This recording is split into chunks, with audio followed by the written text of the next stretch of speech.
Headlines আগবঢ়াইছে ইনক্লাভি প্ৰযুক্তি সম্পন্ন দামদাৰ ট্ৰেক্টৰ এগ্ৰিকিং।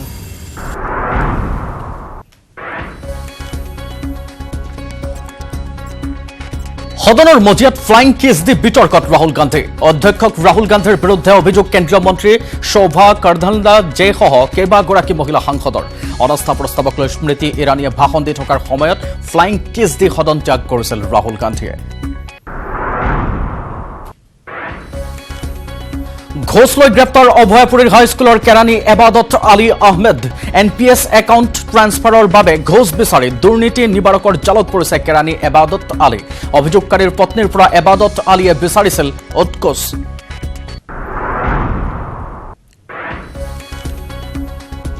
উত্তৰ পূবৰ উগ্ৰপন্থী সমস্যা সৃষ্টি কৰিছিল কংগ্ৰেছে। সংসদৰ মজিয়াত এই দাবী কেন্দ্ৰীয় মন্ত্ৰী কিৰেণ ৰিজিজুৰ। ৰাহুল গান্ধীয়ে অনাস্থা প্ৰস্তাৱক লৈ সদনত ভাষণ দিয়াৰ সময়ত হস্তক্ষেপ কৰি এই দাবী অৰুণাচলৰ সাংসদগৰাকীৰ। মহানগৰীত পুনৰ আৰক্ষীৰ এনকাউণ্টাৰ। আমচিং সোণাপুৰত চিলনী চোৰলৈ লক্ষ্য কৰি আৰক্ষীয়ে চলাব লগা হ'ল গুলী। এসপ্তাহত মহানগৰীত 4টাকৈ এনকাউণ্টাৰৰ ঘটনা। বিগত কিছুদিনত মহানগৰীত সঘনে বৃদ্ধি পাইছে মোবাইল চুৰি, চেইন চুৰিৰ ঘটনা। তিনিচুকীয়া ডিজিপি জি পি সিঙৰ বৈঠক। উজনিৰ 8খন জিলাৰ আৰক্ষী অধীক্ষকৰে বৈঠক। আইন শৃংখলাৰ লগতে উগ্ৰপন্থীৰ কাৰ্যকলাপক লৈ আলোচনা। স্বাধীনতা দিৱসৰ প্ৰতি লক্ষ্য ৰাখি এই বৈঠক। সেনাবাহিনী, চোৰাংচোৱা, CRPFৰো বৈঠকত অংশ। উত্তৰ পূবৰ 25খনৰ 25খনে আসন জয় কৰাৰ সংকল্প ল'ব লাগিব। উত্তৰ পূব বিজেপিৰ নিৰ্বাচনী বৈঠকত মুখ্যমন্ত্ৰীৰ মন্তব্য। বিৰোধী INDIক সম্পূৰ্ণ ফুল ষ্টপ কৰি দিব লাগে বুলি কটাক্ষ মুখ্যমন্ত্ৰীৰ। নিউজ হেডলাইন্স আগবঢ়াইছে ইনক্লাভি প্ৰযুক্তি সম্পন্ন দামদাৰ ট্ৰেক্টৰ এগ্ৰিকিং।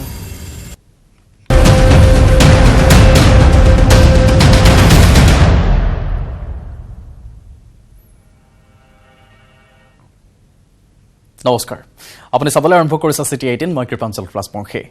সদনৰ মজিয়াত ফ্লাইং কিছ দি বিতৰ্কত ৰাহুল গান্ধী। স্মৃতি ইৰাণীলৈ ফ্লাইং কিছ দিয়াৰ অভিযোগ তেওঁৰ বিৰুদ্ধে। ৰাহুল গান্ধীৰ বিৰুদ্ধে অধ্যক্ষক অভিযোগ। সদন ত্যাগৰ সময়ত ফ্লাইং কিছ দিছিল ৰাহুলে। মন্ত্ৰী শোভা কৰ্দনলাজে অধ্যক্ষক দিছে অভিযোগ। ফ্লাইং কিছক লৈ সদনৰ মুখৰ হৈছে এতিয়া স্মৃতি ইৰাণী। ৰাহুল গান্ধীৰ বিৰুদ্ধে ব্যৱস্থা ল'বলৈ অধ্যক্ষক পত্ৰ দিছে কেইবাগৰাকীও মহিলা সাংসদে। আনহাতে ফ্লাইং কিছ দিয়ে ৰাজস্থানলৈ উৰা মাৰিছে ৰাহুল গান্ধী, যিটো যথেষ্ট বিতৰ্কত থকা এটা খবৰ। প্ৰায় বিতৰ্কত থকা দেখিবলৈ পোৱা যায় ৰাহুল গান্ধীক। কোনোবা সময়ত যদি আলিংগন কৰি, কোনোবা সময়ত কিছ দি, কোনোবা সময়ত ফ্লাইং কিছ দিয়ে। এইবাৰ সদনৰ মজিয়াত ফ্লাইং কিছ দিলে স্মৃতি ইৰাণীক। স্মৃতি ইৰাণীয়ে যি সময়ত বক্তব্য ৰাখি আছিল সেই সময়তে ফ্লাইং কিছ দি বিতৰ্কত আকৌ এবাৰ ৰাহুল গান্ধী। ৰাহুল গান্ধীৰ বিৰুদ্ধে অধ্যক্ষক অভিযোগ দিয়া হৈছে ইতিমধ্যে। আৰু সদন ত্যাগ কৰিয়ে ফ্লাইং কিছ দিছিল ৰাহুল গান্ধীয়ে। মন্ত্ৰী শোভা কৰ্দনলাজে অধ্যক্ষক অভিযোগ দিছে এই বিষয়ক লৈ। আৰু সদনতো মুখৰ হোৱা দেখিবলৈ পোৱা গ'ল স্মৃতি ইৰাণীক। তাৰ পাছত আমি আপোনাক সেই অৰ্ধেকাংশ দেখুৱাবলৈ চেষ্টা কৰিছোঁ যি সময়ত ইতিমধ্যে তেখেতে ফ্লাইং কিছ দি থকা হৈছিল। ৰাহুল গান্ধীৰ বিৰুদ্ধে ব্যৱস্থা ল'বলৈ অধ্যক্ষক ইতিমধ্যে পত্ৰ দিছে, কেইবাগৰাকী মহিলা সাংসদে দিছে। আৰু ফ্লাইং কিছ দিয়ে তাৰ পাছত ৰাজস্থানলৈ উৰা মাৰিছে যুৱৰাজ ৰাহুল গান্ধীয়ে। और विषयটোৰ পাছত কোনে কেনেকৈ মন্তব্য কৰিছিল একাধিক্ৰমে আপোনাক শুনাই যাব। इन्होंने मणिपुर में हिंदुस्तान की हत्या की है, सिर्फ मणिपुर की नहीं, हिंदुस्तान की हत्या की है। इनकी राजनीति ने मणिपुर को नहीं, हिंदुस्तान को मणिपुर में मारा है, हिंदुस्तान को कत्ल किया है, हिंदुस्तान का मर्डर किया है मणिपुर। भारत एक बात पर मैं आपत्ति अभी दर्ज करती हूं अध्यक्ष जी, कि जिनको आज मुझसे पहले वक्तव्य देने का अधिकार दिया गया, उन्होंने जाते जाते एक अभद्र यहां पर लक्षण के दर्शन दिए। It is only a misogynistic man who can give a flying kiss to a parliament with seats female members of parliament. ऐसी गरिमा विहीन आचरण को इस देश के सदन में कभी नहीं देखा गया। ये उस खानदान के लक्षण हैं, ये आज सदन में देश को पता चले। अभद्र रूप से टिप्पणी देखती हूँ। उनका जेस्चर भी, उसके बोलने का पद्धत संस्कार के रूप से तो ये बिल्कुल ठीक नहीं। एक तो अनसंस्कारी शब्द उन्होंने इस्तेमाल किए और उस हिसाब से अनपार्लियामेंट्री भी शब्द है और ये बहुत दुखद है। और उसका देखिए, संसदीय परंपराओं में और ये जिस प्रकार का इन्होंने आज आचरण किया, मेरी समझ से मैंने पहले कभी नहीं देखा ना सुना, क्योंकि ट्रेजरी बेंचेस में बड़ी संख्या में महिला सांसद गण में बैठी हुई थी और आपका इस प्रकार का जेस्चर जो था बड़ा हल्का था, बहुत इनएप्रोप्रिएट था, अनुचित था और मैं समझती हूँ कि निंदनीय भी था। तो इस संदर्भ में हम लोग सब गए थे स्पीकर के पास, उनसे हम लोगों ने शिकायत करी है और अभी मीडिया में भी कहा है कि इसकी फुटेज निकाली है और जो संसदीय आचरण के अंतर्गत बैठा है अपने परिवार के कारण। तो आज मैं राहुल गांधी को कहूंगा कि आपकी माता जी बैठी हुई थी, आप राजीव गांधी के बेटे हैं, आप इंदिरा गांधी के पोते हैं, आप जवाहरलाल नेहरू के परपोते हैं। यही सीखा है कि सदन में फ्लाइंग किस किया जाए जहां इतनी महिलाएं बैठी हुई हैं, वो भी एक अविश्वास प्रस्ताव पर। तो मतलब कोई आपका स्तर नहीं बचा है क्या? और राहुल गांधी, एक बात मैं आपको साफ बता दूं, भारत माता की हत्या न मुगल कर सके न अंग्रेज कर सके। भारत माता अजय है, अमर है। उसके तो कटने बनने की बात आप ही करेंगे, क्योंकि आजकल आप चीन के साथ बहुत हैं। न्यूज़ क्लिक से और साबित हो रहा है। लेकिन राहुल गांधी, एक बात मुझे लग गई, आप जितना ही बोलेंगे उतनी ही अपनी कड़ाई खोलते हैं। Never before has the misogynistic behavior of a man been so visible in Parliament as what was done by Shri Rahul Gandhi today. When the House of the People, where laws are made to protect the dignity of women, during the course of a session stands witness to a man's misogyny, my question is, should he be brought to task? राह चलते सुना था कि औरतों को वो लोग जो कानून का उल्लंघन करते हैं इस प्रकार की अभद्र टिप्पणियां अथवा अभद्र संकेत देते हैं। ये नहीं पता था कि गांधी खानदान के संस्कार में भी एक संस्कार ये है, मिसोजिनी और महिलाओं के साथ अभद्र व्यवहार। घटना राजपथत बाहन हाइजैक कर निशामुक्ति केन्द्र निज चलाई लुटपाट। फेट फाउंडेशन नाমৰ নিচামুক্তি কেন্দ্ৰৰ একাংশ যুৱকৰ বিৰুদ্ধে উত্থাপন হৈছে এই অভিযোগ। 25 জনীয়া এটা দুৰ্বৃত্তৰ দলে 37 নং ৰাষ্ট্ৰীয় ঘাইপথৰ পৰা এখন I-20 বাহনসহ অপহৰণ কৰিছিল 4 জন লোকক। ইয়াৰ পিছতে গাড়ীৰ মালিকক দাবী কৰিছিল 3 লাখ টকা। এক্সক্লুসিভলি আমি সেই আপোনাক দৃশ্য দেখুৱাবলৈ চেষ্টা কৰিছো। অৱশ্যে কমাৰগাঁও আৰক্ষীৰ সহায়ত বাগিচাৰ পৰা উদ্ধাৰ কৰা হৈছে 4 গৰাকী অপহৃতক, কিন্তু এতিয়াও পলাতক অপহৰণ কাণ্ডত জড়িত নিচামুক্তি কেন্দ্ৰটোৰ যুৱক। আনহাতে আৰক্ষীয়ে পাৰঘাটত থকা নিচামুক্তি কেন্দ্ৰটোৰ পৰা উদ্ধাৰ কৰিছে I-20 বাহনখন। লগতে নিচামুক্তি কেন্দ্ৰটোৰ পৰা গ্ৰেপ্তাৰ কৰিছিল অপহৰণ কাণ্ডত জড়িত 4 জন যুৱকক।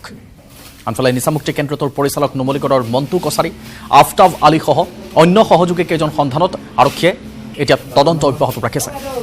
আৰক্ষীয়ে গ্ৰেপ্তাৰো কৰিছে বোকাখাটৰ বাহন কছাৰী, নুমলীগড়ৰ সুভাষ তাঁতী, আসিফ আলী, আকিব আলী নামৰ যুৱক কেইজনক। একেদৰে ত্ৰিপুৰাৰ এগৰাকী পৰ্যটককো নিচামুক্তি কেন্দ্ৰটোৰ ভিতৰত বন্দী কৰি মাৰপিট কৰি চলাইছে লুটপাট। আৰু এই ঘটনা পোহৰলৈ অহাৰ পিছত ফাদিল হৈছে কেতবোৰ ন আৰু বিস্ফোৰক তথ্য। ডকাইতি ধন দাবীত জড়িত কৰোৱা হৈছে নিচামুক্তি কেন্দ্ৰটোৰ যুৱকক। লগতে নিচামুক্তি কেন্দ্ৰটোৰ একাংশ সদস্যৰ দ্বাৰা ৰাজপথৰ পৰা গৰু গাড়ী হাইজেক কৰোৱাই ধন দাবী কৰাৰ অভিযোগ উঠিছে কেন্দ্ৰটোৰ স্বত্বাধিকাৰী আৰু একাংশ সদস্যৰ বিৰুদ্ধে। উল্লেখ কৰিম, কমাৰগাঁও আৰক্ষীৰ এটা দল আজি নিচামুক্তি কেন্দ্ৰটোত উপস্থিত হোৱাৰ সময়ত পলায়ন কৰে কেন্দ্ৰটোত থকা যুৱক। আনহাতে কেন্দ্ৰটোত থকা নিজৰ সন্তানক বিচাৰি হাহাকাৰ কৰিব লগা হৈছে অভিভাৱকে। নিচামুক্তি কেন্দ্ৰৰ ক্ষেত্ৰত এই ঘটনা নাভূত না স্ৰোত। তেওঁলোকক নিচামুক্তি কেন্দ্ৰত আনি নিচা আঁতৰোৱাটো দূৰৈথক, সেইসকলকে ব্যৱহাৰ কৰা হয়। পৰৱৰ্তী সময়ত যদি তেওঁলোক আৰক্ষীৰ জালত পৰে তেতিয়াহ'লে ক'বলৈ সুবিধা হয় যে এইসকল নিচাগ্ৰস্ত, এসকলৰ আসক্তি আছে, তেওঁলোকে নাজানে। আৰু এনেধৰণে এক বৃহৎ নেক্সাছ চলি থাকে। নুমলীগড়ৰ পৰা এটা ডাঙৰ খবৰ আহিছে এই বিষয়টোক লৈ। আমি এক্সক্লুচিভলি আপোনাক দৃশ্য দেখুৱাবলৈ চেষ্টা কৰিছোঁ তেওঁলোকক কেনেকুৱাকৈ প্ৰহাৰ কৰা হৈছে একেগৰাকী যুৱকক। আৰু বিষয়টোক লৈ কি কোৱা যায়, কোনে কেনেধৰণে মন্তব্য কৰিছে আমি আপোনাক শুনাবলৈ চেষ্টা কৰিম একাধিক্ৰমে। हम घूमने के लिए आए थे जोरहाट, जुराट से निकल रहे थे, यहाँ पर एक दुकान पे रुका था। फिर बोल रहा था, वो जो नीचे गाड़ी में एक लड़का, वो बोल रहा था कहाँ जाएगा। मैं बोला इधर ही घूमने के लिए आया हूँ। तो फिर बोला ठीक है मेरे साथ चलो। तो बहुत अच्छा बातें किया, सोचा हमारे जैसे ही लड़का है क्या करेगा, चलो चाहता है। फिर लेके आया इधर नीचे लेके आते ही कुछ बात नहीं किया। मोबाइल पैसा था हमारे साथ, 15,000 तक पैसा लिया और फिर इधर घुसा दिया। बाइक का चाबी उबी सब कुछ रख दिया सर। मुझे नंगा कर दिया, नंगा करके यहाँ पे पानी पे नहाया सर। और फिर बोलता है 2 लाख रुपए तो छोड़ दूंगा, आज ही छोड़ दूंगा। तो मैं कहाँ से दूंगा 2 लाख रुपए सर। আজি আপোনাৰ মই 10 মাহৰ পৰা ইয়াতে সোমাই আছো। ঘৰৰ লগত কথা পাতিবলৈও নিদিয়ে আৰু ভুল কৰিলে মাৰপিট কৰে, আঁঠু কৰাই থৈ দিয়ে। ইয়াত তাৰমানে মাৰপিট অলপ চলে, অলপ কিবা ভুল কাম কৰিলে মানে। আৰু আপোনাৰ ইয়াত ৰুমটো বিশেষকৈ বহুত ঠেক হয়, ইমানখিনি আমি থাকিব নোৱাৰোঁ। তাৰমানে পইচা কৰা বুলি মাৰি পিটি সোমাই থৈ দিছে। বেয়াকে মাৰিছে মোক আৰু নীল ডাউন কৰি দিছে। কালিহে মোক উঠাই দিছে নীল ডাউনৰ পৰা। 1 মাহৰ পৰা আঁঠুৱে কাঢ়ি আছো। ক'ত? ইয়াতে নীল ডাউনত এইডোখৰত গাড়ীলৈ মাৰপিট, খোৱা বোৱাটো একদম পুৰা বেয়া। আঁঠু কাঢ়ি খাব দিয়ে। কাৰ লগত কথা পাতিব? কাইলৈ আমি নগাঁৱৰ পৰা শিৱসাগৰলৈ গৈ আছিলোঁ। আমি যেতিয়া নুমলীগড় আহি পাইছোঁ তেতিয়া ধৰি লওক 11:30মান বাজিছে। ভাঙা ৰাস্তাটোৰ পৰা আমি খালি বাইপাছত উঠিছোঁহে। আমাৰ আগপিনে ছুপাৰ এটা আছিলে, ছুপাৰটো শ্ল' কৰোঁতে আমি সিহঁতৰ বেক চাইডত আছে, আমাৰ গাড়ীটো শ্ল' কৰিলোঁ। শ্ল' কৰা টাইমতে সিহঁতৰ 4টা গাড়ী, এটা আছিলে থাৰ আৰু এটা আছিলে XCV 500 আৰু 2টা কি গাড়ী আছিলে ব্লেক আহি পেলাই আমাৰ দুয়োপিল দি ঘেৰাও কৰি ধৰিলে। সিহঁতৰ মুখত মাস্ক লগোৱা আছে, ৰুমাল দি বান্ধা আছে। আহি পেলাই ধুমধাম আমাৰ গাড়ীত দৰ্জা খুলিছে, গালিয়াই আছে, গালিয়াই বুকুত ধৰি টানি চুচুৱাই ওলাই পেলাই সিহঁতৰ গাড়ীত উঠাই পেলাই লৈ আহিছে ইয়াত। আহি পেলাই আমাক বহুত মাৰধৰ কৰিছে ইয়াত। কি কৈছে? কোনে মাৰিছে? নাম চিনি পোৱা নেকি? নামটো নাজানো, সিহঁতক আমি চিনিও নাপাওঁ, আগে পিছে দেখাও নাই। আমি পইচা লাগে বুলি কৈছে, পইচাও দিলো। মাহত বোলে 12,000 টকা লাগে কৈছে। তাৰপিছত 12,000 টকাও দিলো। এডমিশ্যন ফি বোলে 2,000 টকা লাগে, 2,000 টকাও দিলো ভাল হ'ব নেকি বুলি। কিন্তু এতিয়ালৈকে ভাল নহয়। এতিয়া ক'ত বিচাৰি ফুৰিম? এতিয়া আমিতো য'ত পৰা হ'লেও আমাক বিচাৰি দিব লাগিব। আমি কিমান দিনৰ আগতে আনিছিলো ইয়ালৈ? এতিয়া এপ্ৰিল 14 নেকি। ইয়াতে নুমলীগড়ত কিবা কাজিয়া হৈছিলে বোলে, তাৰপিছত BDP বিলাকে লৈ নিছে বুলি কৈছে। তাৰপিছত এতিয়া নিজে লোৱাটো ইয়ালৈ অনা নাই, আমি লৈ অনা নাই, BDP বিলাকে লৈ নিছে বুলি কৈছে। তাৰপিছত আমি খবৰ পাইছো হেৰাই গ'ল বুলি কৈছে। তাৰপিছত আমি কিমান বিচাৰি আছো। তাৰপিছত পিছত খবৰ পালো ইয়াতে আছে বুলি শুনি পাইছো। তাৰপিছত আমি আহিলো চাবলৈ যাম বুলি, চাবলৈও নিদিলে। আৰু নেক্সট বাৰ আহিছিলো 1 মাহ হোৱাৰ পিছত আমি বাচ্চাটো লৈ যাম বুলি, তাৰপিছত পইচা বোলে মাহত 12,000 টকা লাগে কৈছে। তাৰপিছত 12,000 টকাও আমি আনিছিলো। তাৰপিছত ৰাজ্যত সৰ্ববৃহৎ কোকেন জব্দ হৈছিল হোজাইৰ পৰা, যেটো খবৰ আমি ধাৰাবাহিকভাৱে নিউজ 18ৰ দৰ্শকক আপোনাক জনাই আছিলো। কিন্তু সেই হোজাইৰ কোকেন মাফিয়াৰ কেৰালা কানেকশ্যন এবাৰ ধৰা পৰিছে। 5 কোটি টকাৰ কোকেন উদ্ধাৰৰ পিছত পোহৰলৈ আহিছে বহুকেইটা এনে চাঞ্চল্যকৰ তথ্য। কোকেনসহ গ্ৰেপ্তাৰ কৰা আতাউৰ ৰহমানৰ কেৰালাত আছে মুৰ্গীৰ দোকান। সুদূৰ কেৰালাৰ পৰা 1.5 মাহ পূৰ্বে জামুহ লণ্ডলৰ ঘৰলৈ আহিছিল ধৃত আতাউৰ ৰহমান। পিছে কিছুদিন পূৰ্বে ঘৰলৈ অহাৰ পিছতে কোকেনসহ আৰক্ষীৰ জালতো পৰিছে আতাউৰ। কোকেন উদ্ধাৰৰ পিছত আৰক্ষীয়ে আতাউৰ ৰহমানসহ আটক কৰিছিল মাতৃ আৰু ভগ্নীক। অৱশ্যে আৰক্ষীয়ে জেৰাৰ অন্তত ভগ্নীক যাব দিছে, যদিও আতাউৰ আৰু মাতৃক গ্ৰেপ্তাৰ কৰি হাজিৰ কৰোৱা হৈছে আদালতত। আৰক্ষীৰ সন্দেহ হোজাইৰ ঘৰৰ পৰাই মুম্বাই গোৱালৈ কোকেন সৰবৰাহৰ পৰিকল্পনা কৰিছিল আতাউৰে। আৰু তাৰ পাছত এটাৰ পাছত আনটোকৈ এয়া চাঞ্চল্যকৰ খবৰ পোহৰলৈ আহি আছে। হোজাইত যেতিয়া কোকেন জব্দ হৈছে, দ্বিতীয়বাৰৰ বাবে অসমত সৰ্ববৃহৎ কোকেন জব্দ হোৱাৰ খবৰ আহিছিল। 5 কোটি টকাৰ হেৰইন জব্দ হৈছে, কোকেন জব্দ হৈছিল। আৰু তাৰ পাছত এয়া নতুন তথ্য। গ্ৰেপ্তাৰ কৰা হৈছে আতাউৰ ৰহমান, যিগৰাকীৰ কেৰালাত মুৰ্গীৰ দোকান থকা বুলি সংসূত্ৰ পাইছে আৰক্ষীয়ে।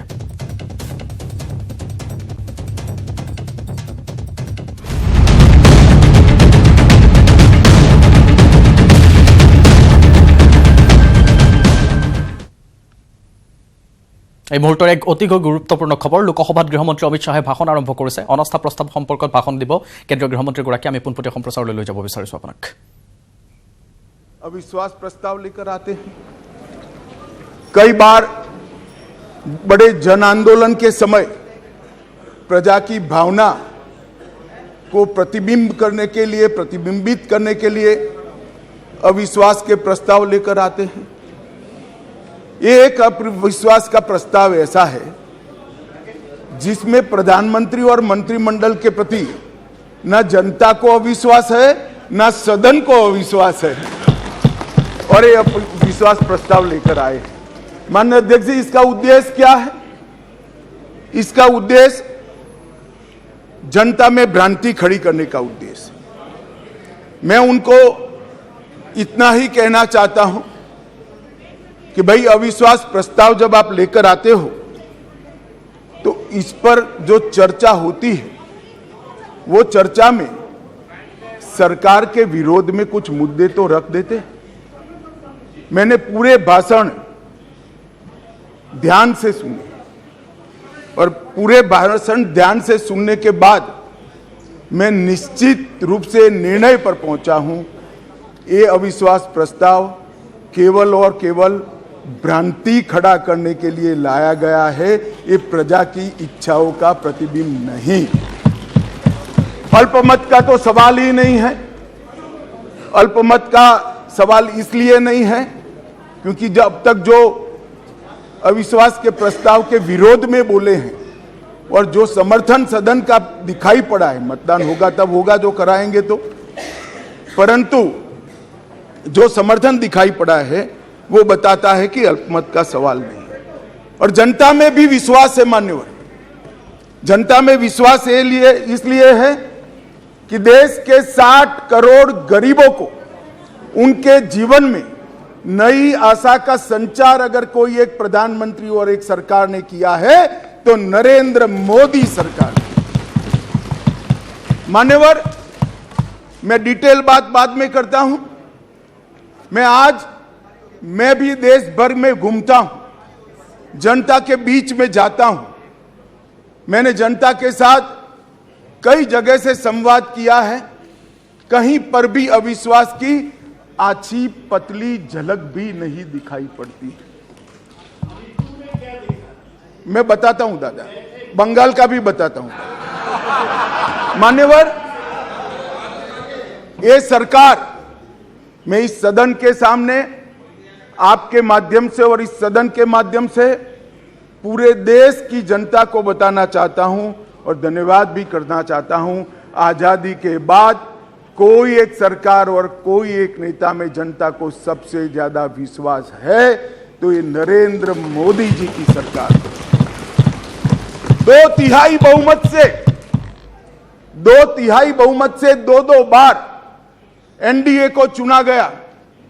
पूर्ण बहुमत से 2 बार भारतीय जनता पार्टी को चुना गया। 30 साल के बाद पहली बार पूर्ण बहुमत की स्थिर सरकार देने का काम ये देश की जनता ने लगातार 2 बार किया। और प्रधानमंत्री, मान्यवर, ये प्रधानमंत्री ऐसे हैं जो आजादी के बाद देश में सबसे लोकप्रिय प्रधानमंत्री कोई है तो नरेंद्र मोदी। और ये मैं नहीं कहता, दुनिया भर के कई सर्वेक्षण कहते हैं आजादी के बाद सबसे ज्यादा एक भी छुट्टी लिए बगैर 24 घंटे में से 17 घंटे काम करने वाला कोई प्रधानमंत्री है तो नरेंद्र मोदी। मान्यवर, आजादी के बाद देश के हर राज्य में सबसे ज्यादा किलोमीटर और सबसे ज्यादा दिन प्रवास करने वाला कोई प्रधानमंत्री है तो नरेंद्र मोदी। मान्यवर, कोई सरकारें कई सालों तक चलती है, कांग्रेस पार्टी की सरकार 35 साल तक अक्षुण्ण रूप से चली, कई सालों तक चलते हैं। तब 2, 3, 4 निर्णय ऐसे होते हैं जिसको युगों तक याद किया जाता है। माननीय नरेंद्र मोदी सरकार 9 साल हुए, 9 साल में 50 से ज्यादा फैसले ऐसे हैं जो युगांतकारी फैसले हैं, जो इतिहास के अंदर स्वर्ण अक्षरों से मंडित। मान्यवर, आज 9 अगस्त का दिन है। 9 अगस्त के दिन महात्मा गांधी ने हमारे आजादी के आंदोलन के एक नए अध्याय की शुरुआत की थी। एक उन्होंने नारा दिया था, अंग्रेजों भारत छोड़ो, क्विट इंडिया का नारा दिया था। मोदी जी ने ये 9 साल के अंदर 2014 से 2023 में लगभग 9.5 साल में एक नए प्रकार का राजनीतिक युग का शुरुआत किया है। मान्यवर, लगभग 30 साल से इस देश की राजनीति भ्रष्टाचार, परिवारवाद और तुष्टीकरण के नासूर से ग्रसित रही। सारे के सारे जनादेश, कोई भी चुनावी विजय पराजय के आंकड़ों के एनालिसिस करने वाले पंडित सारे जय पराजय को देख ले। मोदी जी के 2014 के विजय के पहले सारे जय पराजय या तो भ्रष्टाचार से प्रभावित थे, भ्रष्टाचार किया इसको हटाने के लिए आए, या तो परिवारवाद से प्रभावित थे, परिवारवाद के पीछे जातिवाद का एक अनवरत संतान भी होता है, और तुष्टीकरण से प्रभावित जनादेश थे। भारतीय लोकतंत्र को ये 3 नासुरों ने घेर लिया था। नरेंद्र मोदी जी ने भ्रष्टाचार, परिवारवाद और तुष्टीकरण को हटाकर पॉलिटिक्स ऑफ परफॉर्मेंस को तरजीह दी, और आज विकास जनता के फैसलों का निर्णय करता है। मगर फिर भी कहीं कहीं दूर तक भ्रष्टाचार भी बैठा है, बच गया है, परिवारवाद तो दिखाई ही पड़ता है, और तुष्टीकरण की राजनीति भी चलती है। इसलिए मोदी जी ने आज नारा दिया है, भ्रष्टाचार क्विट इंडिया, परिवारवाद क्विट इंडिया, तुष्टीकरण क्विट इंडिया। मान्यवर, अगर भ्रष्टाचार, परिवारवाद और तुष्टीकरण एक क्विट इंडिया अगर कर लेते हैं, तो इस देश की राजनीति में मोदी जी ने 2014 से एक नए युग की शुरुआत करी है, विकास के युग की। वो हमारे स्वतंत्रता सेनानियों के कल्पना के भारत की निर्मित 2047 के बहुत साल पहले कर देगी, इसका मुझे पूरा विश्वास है। मान्यवर, अविश्वास का प्रस्ताव एक संवैधानिक प्रक्रिया है, हमें कोई आपत्ति नहीं है। विपक्ष का उद्देश्य है कोई भी हो, विपक्ष का अधिकार है, अविश्वास का प्रस्ताव ले आते हैं। और मैं तो कई बार मानता हूं कि अविश्वास प्रस्ताव से पार्टियों के और गठबंधनों के चरित्र उजागर होते।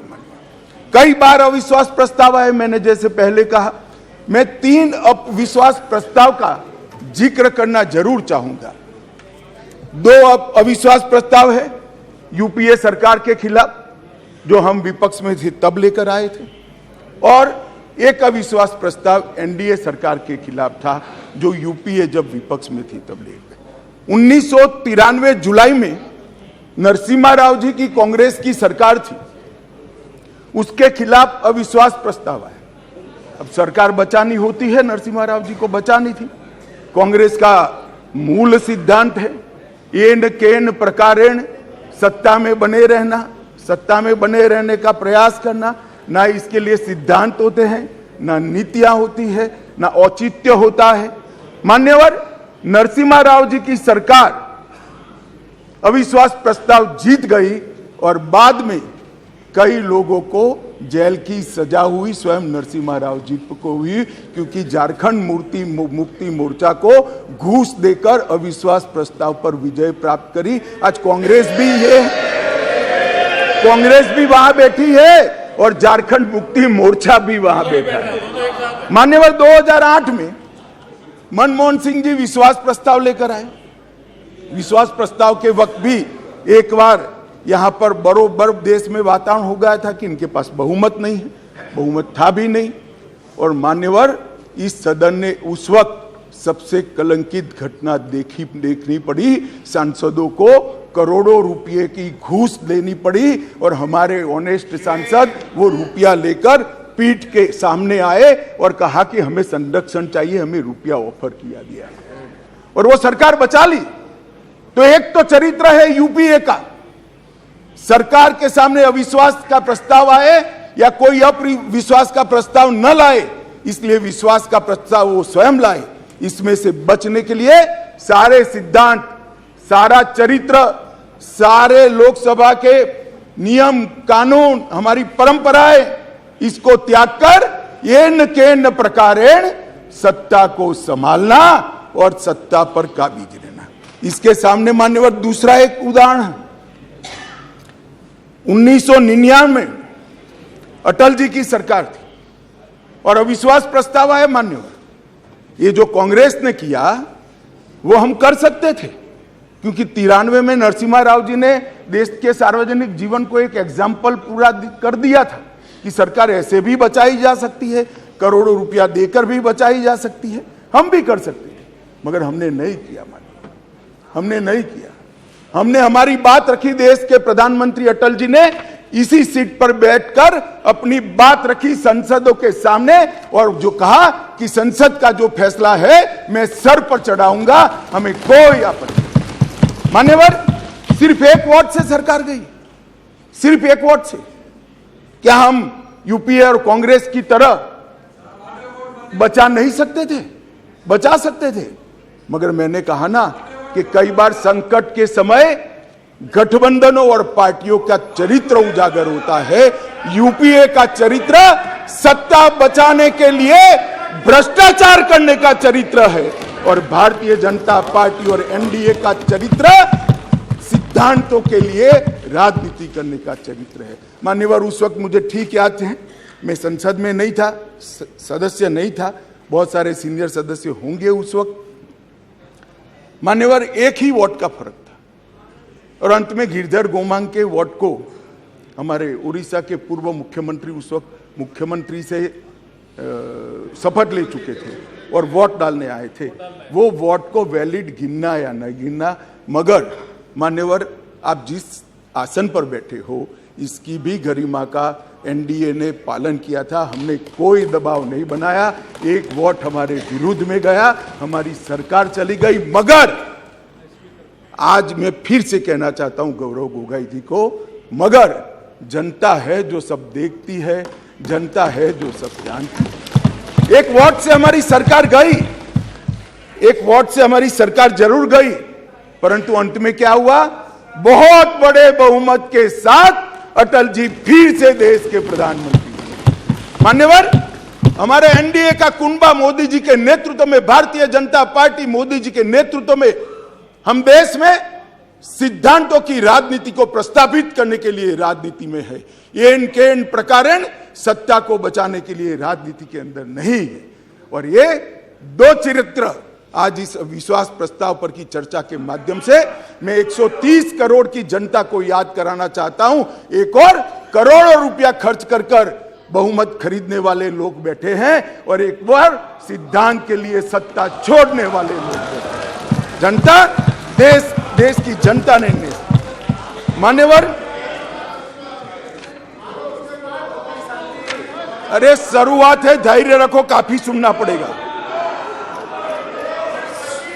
सुरेश जी, ये तो ट्रेलर है, अभी ट्रेलर है। मान्यवर, अभी बात निकली गरीब कल्याण की। हमारी साथी मंत्री अनुप्रिया जी गरीब कल्याण के सारी बातें बता रही थी। मान्यवर, गरीबी हटाओ का नारा दिया, सालों तक गरीबी हटाओ के नारे के आधार पर देश की भोली भाली गरीब जनता का विश्वास प्राप्त किया और वोट लेते रहे, जीतते रहे, गरीबी जस की तस रह गई। नरेंद्र मोदी जी ने कोई बड़े बड़े वादे नहीं किए, परंतु नरेंद्र मोदी जी के जहन में गरीबी का डंक भी था, दंश भी था, क्योंकि वो स्वयं गरीब के घर से आकर इस सबसे बड़ी पंचायत में आए थे। इन्होंने गरीब कल्याण के लिए मान्यवर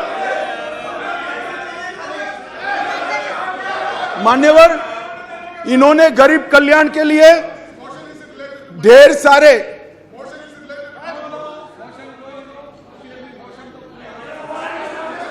मान्यवर सुरेश जी इतने सीनियर मेंबर है, उनको अविश्वास प्रस्ताव का कैरेक्टर मालूम नहीं है।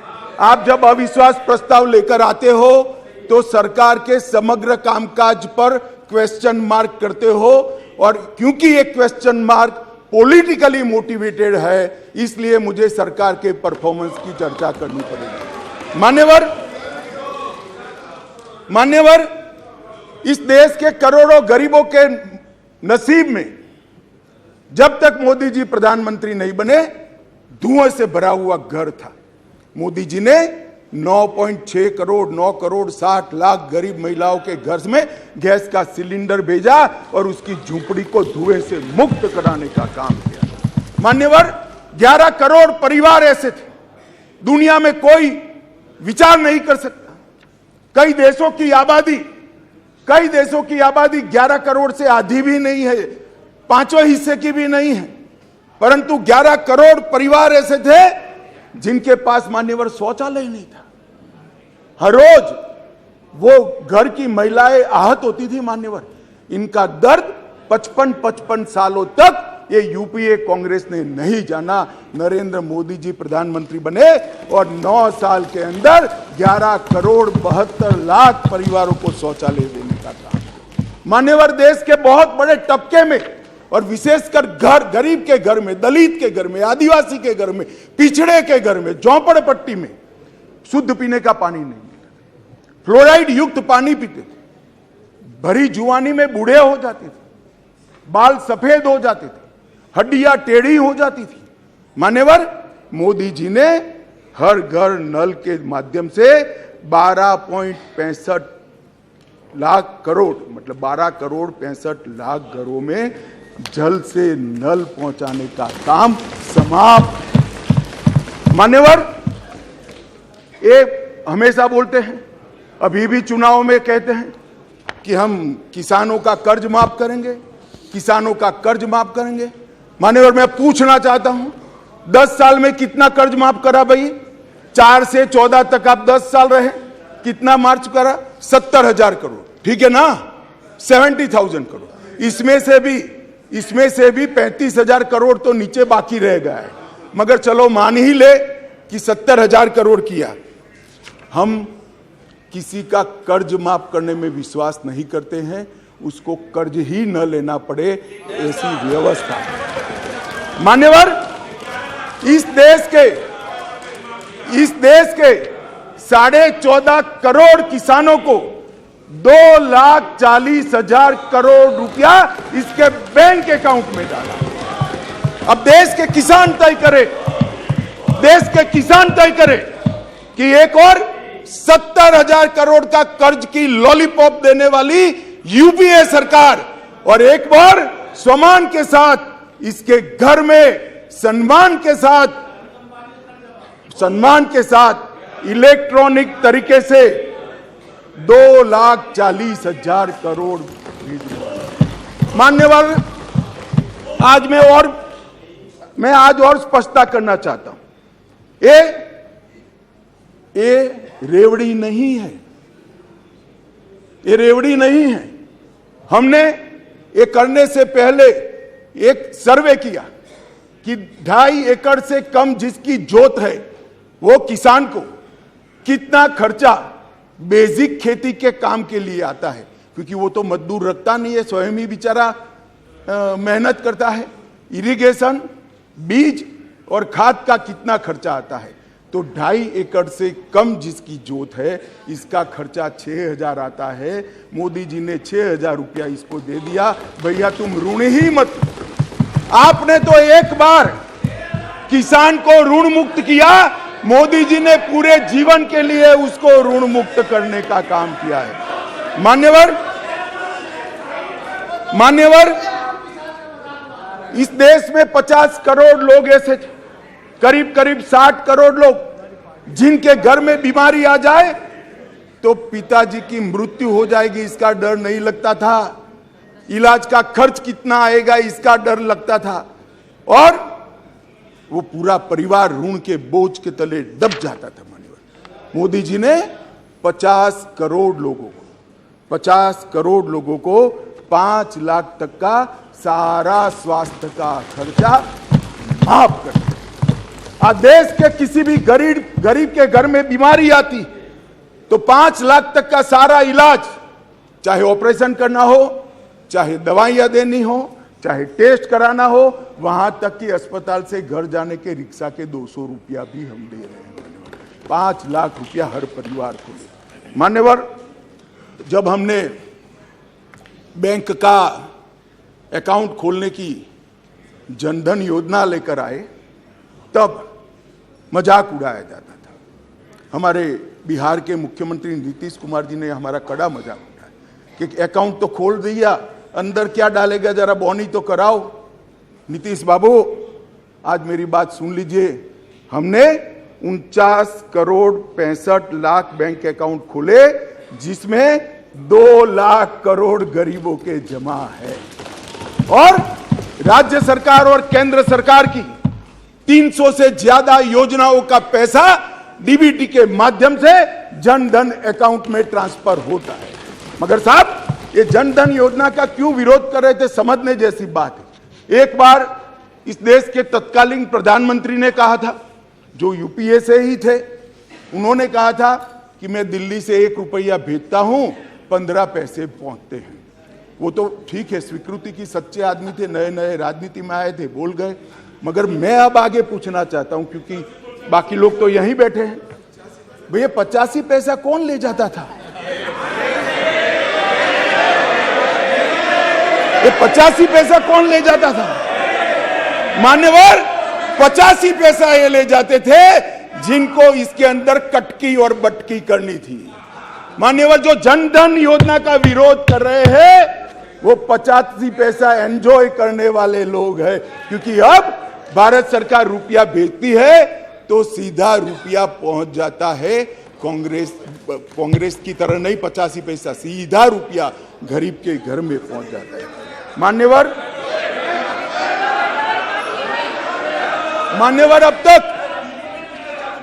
अब तक जनधन योजना, भाई आप योजना तो बनाते हो, करते नहीं हो। बैठो, बताता हूं, मैं बताता हूं, बैठो ना, अरे बैठो ना। मान्यवर कह रहे डीबीटी किसने चालू किया, अब कहेंगे जीएसटी किसने चालू किया, अब कहेंगे गरीबी हटाओ किसने कहा। आपने कहा सब कुछ किया, कुछ नहीं किया हमने है। आप तो कहते ही रह गए। मान्यवर, 25 लाख करोड़ रुपया इस देश की 130 करोड़ की जनता इसको सीधा प्रसारण देख रही। मैं आपके माध्यम से देश की जनता को बताना चाहता हूं, 1 पैसे के कमीशन के बगैर, कटकी के बगैर 25 लाख करोड़ रुपया देश के गरीबों के बैंक अकाउंट में सीधा ट्रांसफर।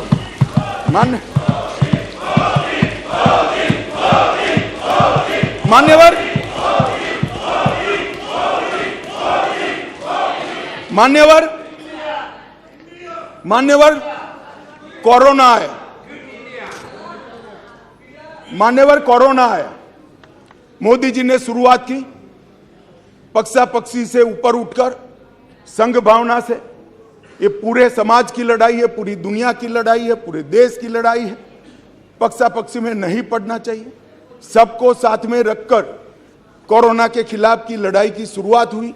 और मैं आज भी कहता हूं, मैं आज भी मानता हूं कि कोरोना के खिलाफ भारत सफलता से लड़ पाया है। उसका एकमात्र कारण है, सभी जगह दुनिया में कोरोना के खिलाफ सरकारें लड़ी, भारत में केंद्र सरकार, राज्य सरकार और 130 करोड़ लोग एक साथ लड़े हैं, इसलिए हम। मगर जब वैक्सीनेशन आया और उनको लगा कि तो देश बच जाएगा, तो मोदी वैक्सीन, मैं 2 नेताओं को बरोबर याद है, समाजवादी पार्टी के अखिलेश जी और राहुल जी, दोनों ने कहा है तो मोदी वैक्सीन है, देखो लेना मत, टेस्टिंग भ्रांति। और मान्यवर, अब बैठे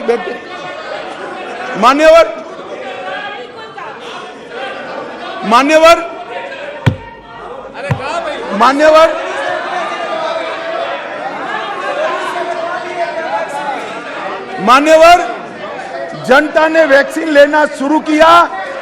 मोदी सरकार ने चाय पिलाकर वैक्सीन दी, फ्री ऑफ कॉस्ट वैक्सीन दी। पहला डोज दिया, दूसरा डोज दिया, और 130 करोड़ लोगों को दोनों डोज लगाकर कोरोना से बचाने का काम। मान्यवर, इसके साथ साथ उस वक्त रोजगारी के प्रश्न खड़े हुए, लॉकडाउन का भी विरोध किया गया। मान्यवर, लॉकडाउन का भी विरोध किया गया।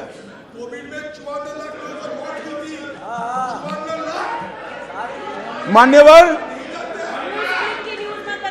मान्यवर, मान्यवर, सबने कहा कि लॉकडाउन लगाओगे तो गरीब क्या खाएगा। हमारे सामने दो रास्ते थे, लॉकडाउन न लगाना और पूरे देश की जनता कोरोना में फंस जाए, लाखों करोड़ों लोगों की मृत्यु हो। लॉकडाउन भी लगाया, उसको भूखा भी नहीं रखा। मान्यवर, 80 करोड़ लोगों को प्रति व्यक्ति प्रति माह 5 किलो अनाज ये लॉकडाउन के समय में हमने गरीब के घर में पहुंचाया और उसका चूल्हा चला करा। और वो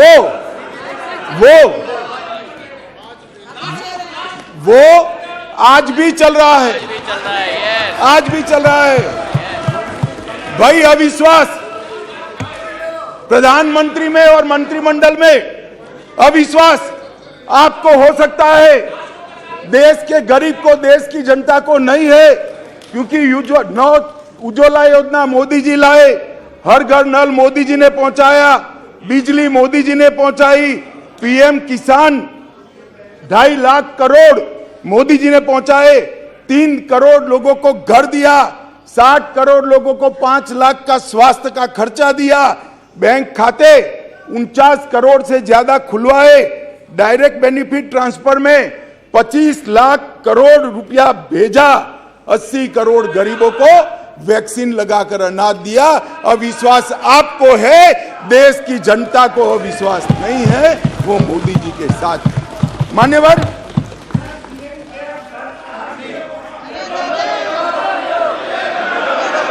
मान्यवर, मान्यवर,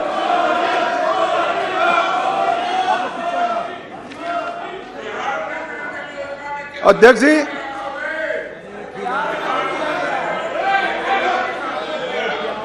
अध्यक्ष जी, अध्यक्ष जी, अध्यक्ष जी, इस सदन में एक ऐसे नेता है, अरे यार सुनो ना, इस सदन में एक ऐसे नेता है जिनको आज तक 13 बार राजनीति में लॉन्च किया गया है और 13 ही बार फेल गए। उनका एक लॉन्चिंग मैंने देखा है, उनका एक लॉन्चिंग यहां सदन में हुआ था। एक गरीब मां कलावती या ऐसा कुछ नाम, कलावती, बुंदेलखंड की बहन कलावती, उसके घर वो नेता भोजन करने गए और यहीं पीछे बैठकर गरीबी का बड़ा दारुण वर्णन, द्रवित हो जाए ऐसा वर्णन कर दिया। ठीक है भाई, अच्छा किया, आप इतने बड़े व्यक्ति होकर गरीब कलावती के घर पर भोजन पर गए, उसका भोजन कर लिया और इसकी वेदना को यहां वाचा दे दी। मगर बाद में इनकी सरकार 6 साल चली। मैं पूछना चाहता हूं, वो कलावती का क्या करा? वो कलावती को घर, बिजली, गैस, शौचालय, अनाज, स्वास्थ्य, ये सब देने का काम नरेंद्र मोदी ने।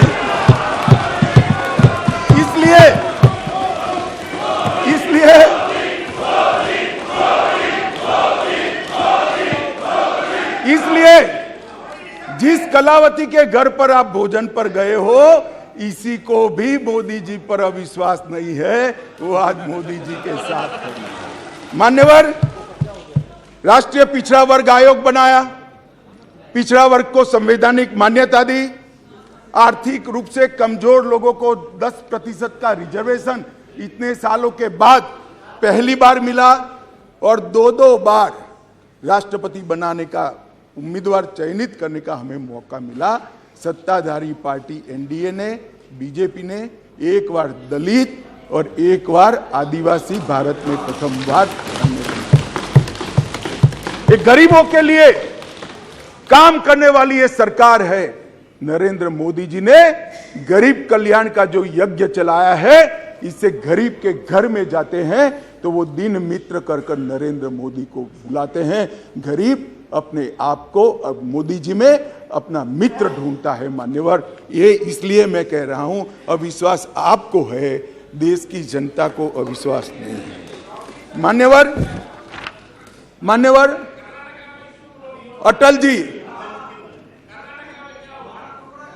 अटल जी इस देश को 11वीं अर्थव्यवस्था छोड़कर गए।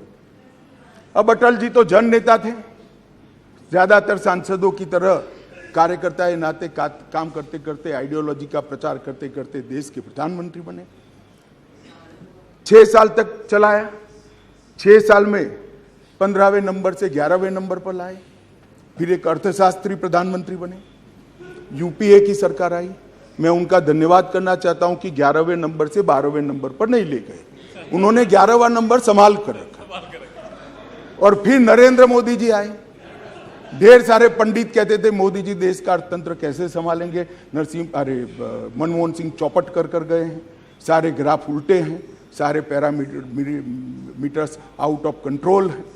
मगर गरीबों के घर से जन्मा हुआ ये आदमी, संघर्ष कर राजनीति में आया हुआ आदमी, सरपंच का चुनाव लड़े बगैर सफल मुख्यमंत्री बनने वाला ये आदमी नरेंद्र मोदी, इसने 9 साल में देश के अर्थतंत्र को 11वें से 5वें नंबर पर पहुंचाने का काम।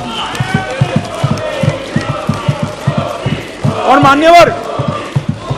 मान्यवर मुझे भरोसा है, मुझे तो भरोसा है, मेरे ज्यादातर साथी चुनकर भी आएंगे, वो भी देखेंगे। फिर से एक बार मोदी जी प्रधानमंत्री बनेंगे और देखते देखते 2027 तक देश दुनिया का 3रा नंबर का अर्थतंत्र। मान्यवर, अरे मैं नहीं कहता, IMF भी कहता है, सारे सर्वेक्षण वाले विश्व भर के कहते हैं कि डार्क जोन में ब्राइट स्पॉट अगर कोई है, ब्राउन स्पॉट कोई है, तो भारत का अर्थतंत्र है ना। अभी नहीं कह सकते, बैठ जाओ। नियम आपको मालूम होना चाहिए, नियम पढ़ लीजिए, अभी नहीं कर सकते। अरे भाई, आपकी पार्टी ने आपका नंबर ही बोलने में नहीं रखा है, क्या खड़े हो कर बोलते हो? आप लीडर ऑपोजिशन हो ना, आप चर्चा शुरू करते हो ना, बोलने देते हैं आपको। अब मेरे भाषण में क्यों बोल रहे हो आप? आपको बोलने नहीं देते आपके पार्टी वाले। बैठ जाओ। मान्यवर,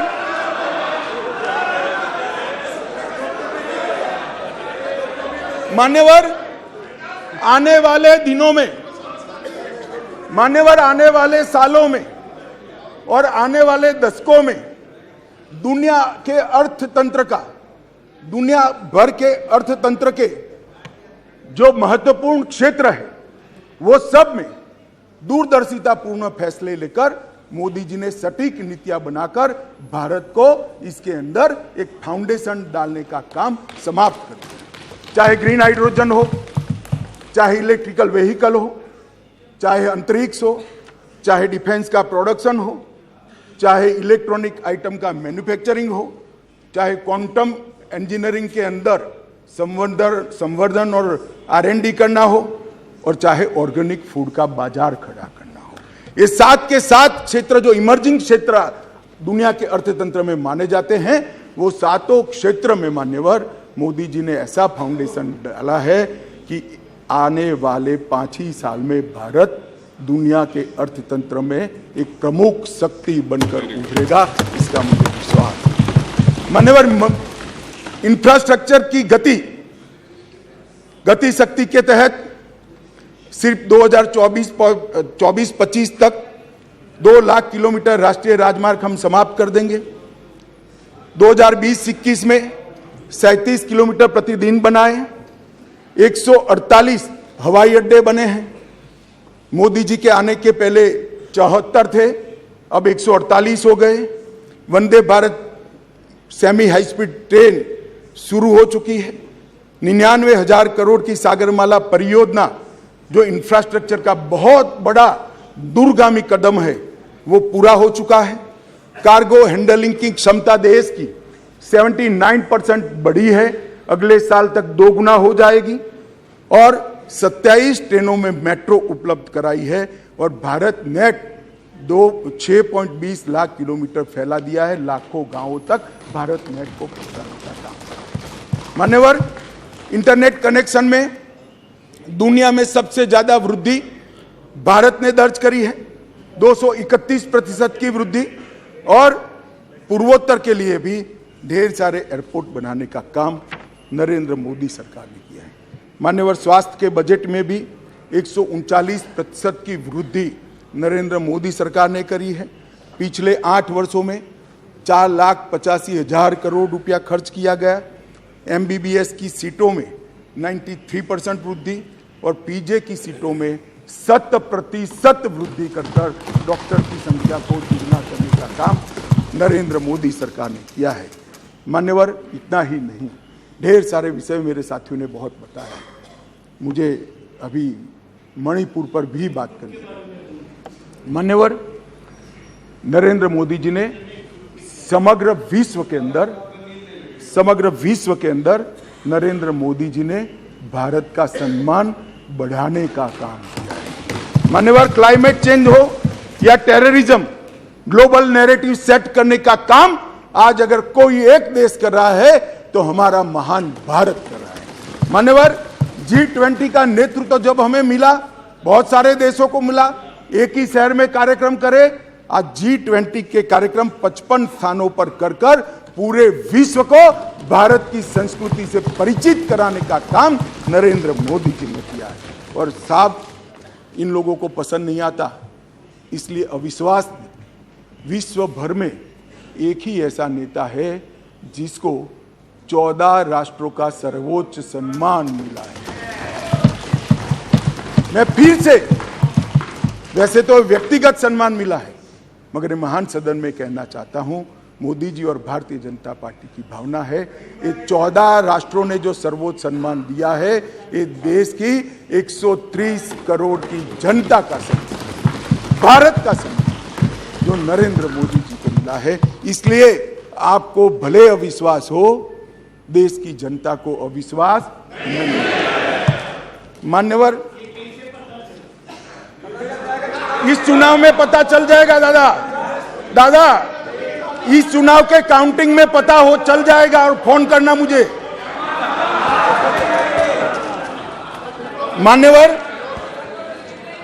मान्यवर, देश की सुरक्षा, यूपीए की सरकार थी, 2004 से 2014 तक चली, आए दिन आतंकवादी घुस जाते थे, आलिया मालिया जमालिया घुसते थे और जवानों के सर काट कर ले जाते थे। और इस सदन के अंदर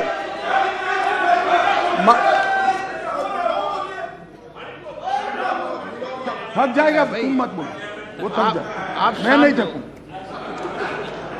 मान्यवर, सरहद के उस पार से आतंकवादी घुस जाते थे और जवानों के सर काट कर ले जाते थे, कोई जवाब नहीं देता था। 2 बार पाकिस्तान ने हिमाकत की, एक बार सर्जिकल स्ट्राइक और एयर स्ट्राइक, दूसरी बार एयर स्ट्राइक कर पाकिस्तान के घर में घुसकर आतंकवादियों का खात्मा करने का काम नरेंद्र मोदी। श्रीमान राजनाथ जी यहां बैठे, CDS का मसला, ये भी आपका सोच था, इंप्लीमेंट हमने किया। CDS का मसला कब का लटक रहा था, भटका रहा था, मोदी जी ने CDS का फैसला किया, राजनाथ जी ने सभी को विश्वास में लेकर उसको पार उतारा। 2016 में सर्जिकल स्ट्राइक और एयर स्ट्राइक किया, और खरीदी के अंदर, डिफेंस के अंदर जिस प्रकार के परिवर्तन हुए, मान्यवर, मैं आपको बताता हूं, जितने भी घोटाले, मैं बाद में घोटाले बताता हूं यूपीए के, जितने भी घोटाले हुए हैं, इसमें सबसे ज्यादा करप्शन रक्षा की खरीदी में हुआ।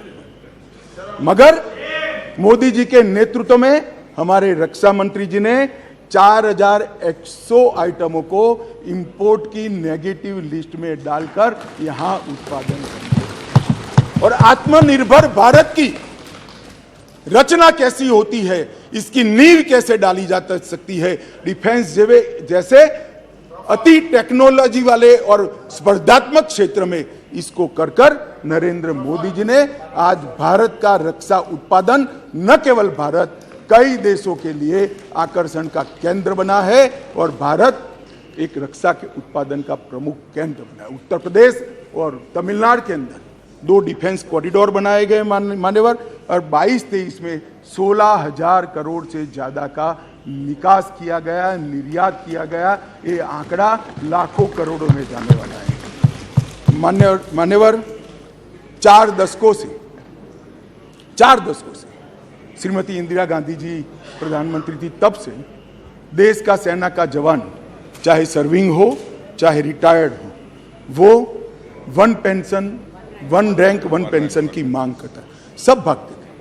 भारतीय जनता पार्टी के नेता नरेंद्र मोदी जी ने सेना के सम्मान में निर्णय किया और 42,000 करोड़ से ज्यादा राशि 1 पेंशन 1 रैंक के अंदर देने का काम।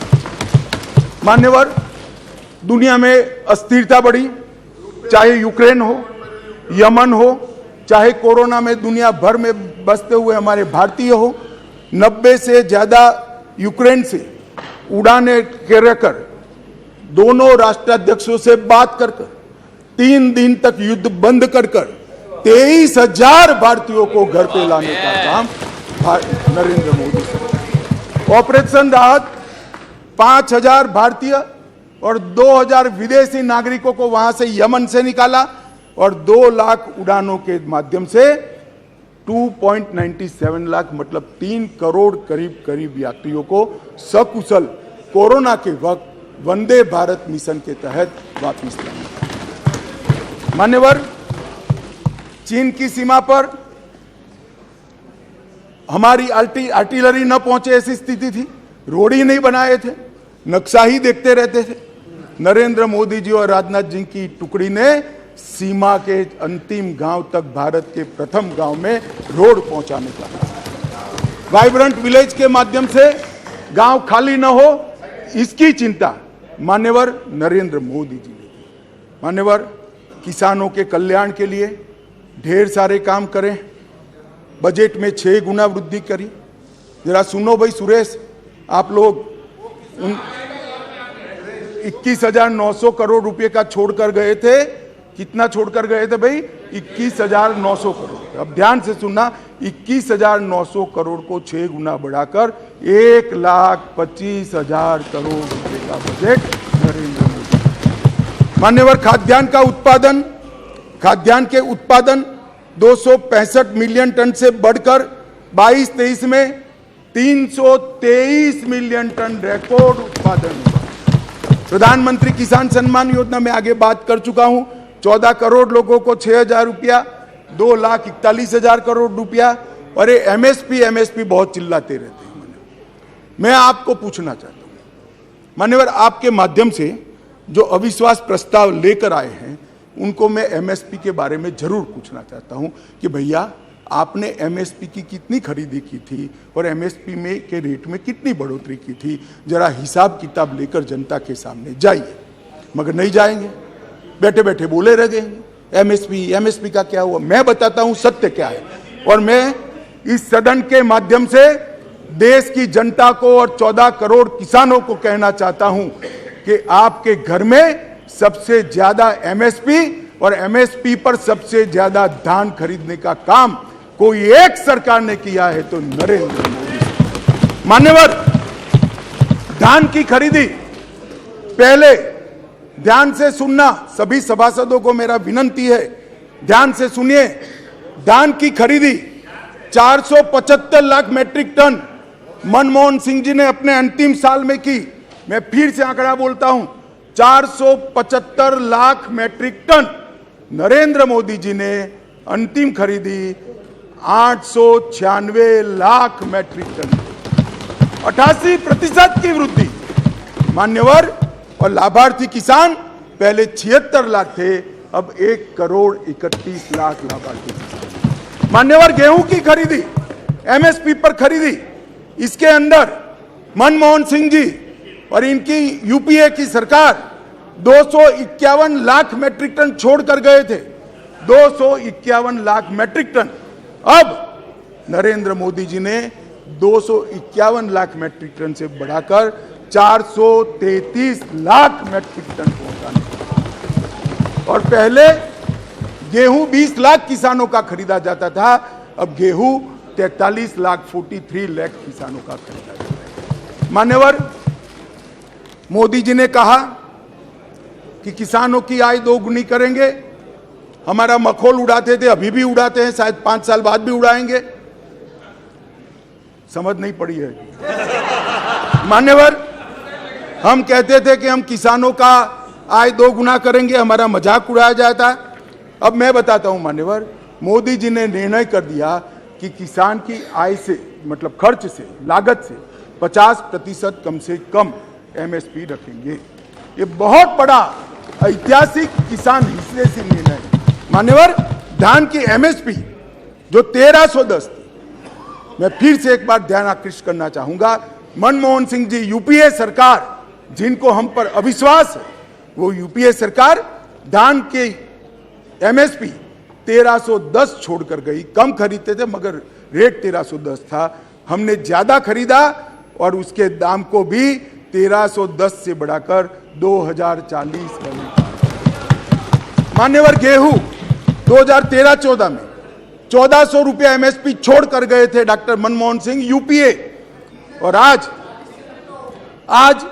2013-14 में 1400 से बढ़कर 2125 रुपया एमएसपी का मिला। हमने गेहूं ज्यादा भी खरीदा और गेहूं का दाम भी ज्यादा दिया। मान्यवर, ये ना ही किसान हितैषी है, ना एक गरीब हितैषी है, ना एक पिछड़ा हितैषी है। उनको अपने परिवारों के अलावे किसी का ध्यान नहीं है। और इसलिए मोदी जी ने आज कहा है, 9 तारीख को आज कहा है, 9 अगस्त को,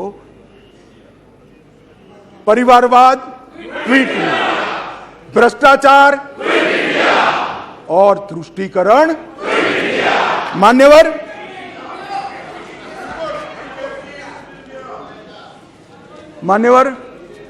मैं देश की आंतरिक सुरक्षा के प्रति आपका ध्यान आकृष्ट करना चाहता हूं।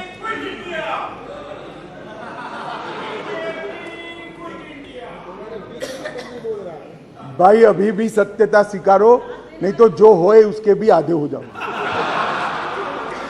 मान्यवर, मैं देश की आंतरिक सुरक्षा के प्रति इस देश की जनता का आपके माध्यम से, महान सदन के माध्यम से जाता हूं। मान्यवर, पीएफआई कई सालों से देश को तोड़ने की, देश की जनसांख्यिकी बदलने की और देश के अंदर आतंकवाद के बीज बोने का काम कर रही थी।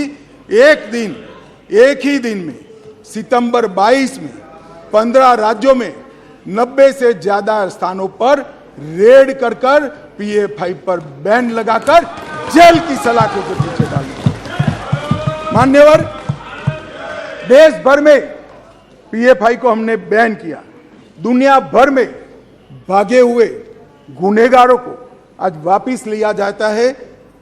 एनआईए के 9 घनघोर आतंकवादी कृत्य करने वाले लोगों को दुनिया भर से चून उठाकर हम वापिस लाए और 6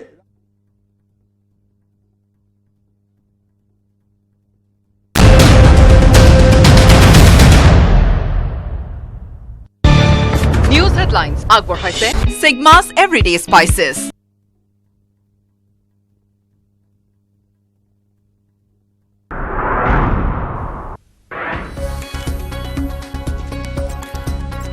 সদনৰ মজিয়াত ফ্লাইং কিছ দি বিতৰ্কত ৰাহুল গান্ধী। অধ্যক্ষক ৰাহুল গান্ধীৰ বিৰুদ্ধে অভিযোগ কেন্দ্ৰীয় মন্ত্ৰী শোভা কাৰান্ধলাজে সহ কেইবাগৰাকী মহিলা সাংসদৰ।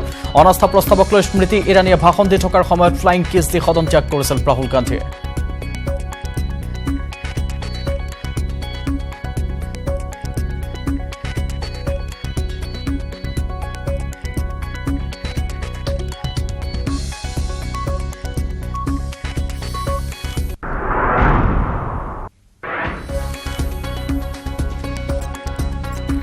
আৰু বিৰোধী অমিত শ্বাহৰ তোলা ধুনা আৰু এই মুহূৰ্ততো তেখেতে সংসদত মন্তব্য কৰি আছে।